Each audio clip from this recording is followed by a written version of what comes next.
मेरी बेटी, जब डॉक्टर ने ये बताया था ना, बधाई हो बेटी हुई है, मैंने लड्डू बांट दिए थे पूरे अस्पताल में, क्योंकि मुझे शिखा जैसी बेटी ही चाहिए थी। जब चलती थी ना तो उसके छोटे छोटे पैरों की पायल की गूंज पूरे घर में दौड़ जाती थी। मुझे याद है उसने पहली बार जब पापा बोला था, कितना खुश था मैंने उसे अपने गोद में उठा लिया, घंटों से उससे बोलता रहा, बेटा पापा बोलो, और वो गर्दन मटकाने लगती। मैं उसकी हर नादानी पर बहुत हंसता।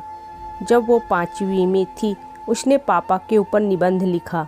उसने लिखा, मेरे पापा हीरो हैं, जो उसने अपने शब्दों में लिखा था। दुनिया में ऐसी कोई चीज़ नहीं है जो पापा मेरे लिए नहीं ला सकते, और ऐसा कोई काम नहीं जिसे पापा नहीं कर सकते। मेरे पापा अलादीन के चिराग हैं। मैंने ना जाने कितनी बार उस निबंध को पढ़ा।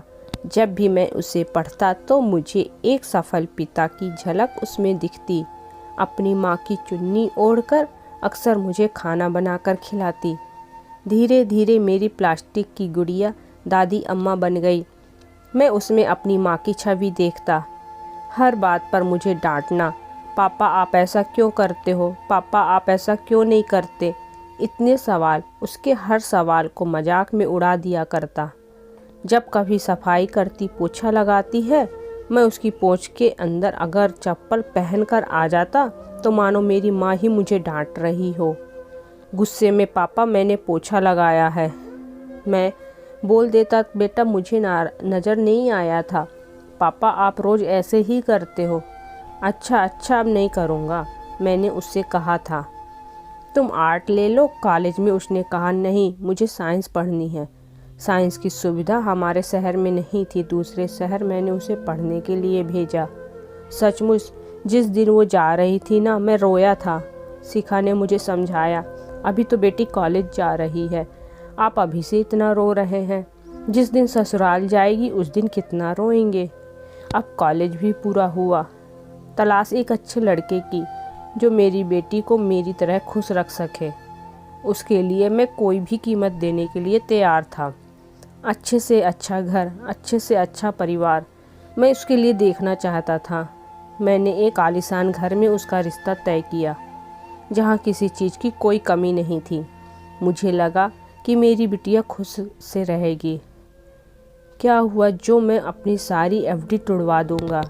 क्या हुआ जो मैंने अपने बुढ़ापे के लिए कुछ बचा कर नहीं रखा है? उसे भी मैं उसकी झोली में डाल दूंगा, लेकिन उसके लिए तो खुशियाँ खरीद लूँगा ना। और मैंने खरीद ली उसके लिए खुशियाँ। शादी वाले दिन जब वो गहना जेवरों से लदी हुई थी, तो मैं सारे दुख भूल गया था कि मैंने अपने लिए एक पाई भी नहीं छोड़ी है। उसकी विदाई के समय मैं बहुत रोया, बहुत ज़्यादा। उसकी गाड़ी जब बारात घर से निकली तो बाहर मैं घंटों खड़ा होकर रोया। मुझे नहीं पता था मेरी चिड़िया एक दिन ऐसे उड़ जाएगी मेरे घोंसले से। उसकी भी आंखें जहाँ तक गाड़ी मुड़ी मेरे ऊपर ही टिकी थीं। मैंने संभाल लिया खुद को। आखिर यही नियम है, बेटी को एक दिन अपने घर जाना ही है। उसके जाने के बाद भी उसको भूलना नामुमकिन था। जब भी चप्पल पहनकर अंदर आता ना तो मुझे गुड़िया याद आती। जब भी अपनी प्रेस के कपड़े ढूंढता तो मुझे गुड़िया याद आती। जब भी एक कप चाय पीने का मन होता तो मुझे गुड़िया याद आती। जब भी शिखा मुझे डांटती तो मुझे गुड़िया याद आती। कैसे मैं हंसकर कह दिया करता था, देखो गुड़िया तुम्हारी मम्मी मुझे डांट रही है।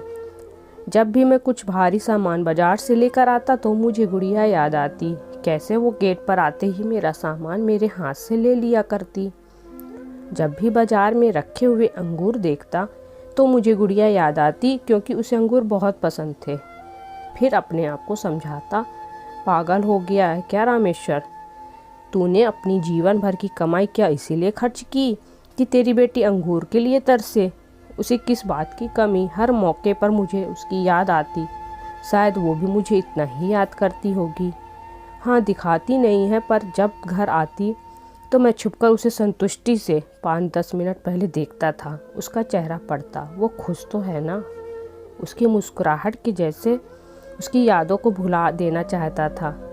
पर न जाने क्यों उसे देखकर लगता है बहुत कमज़ोर हो गई है।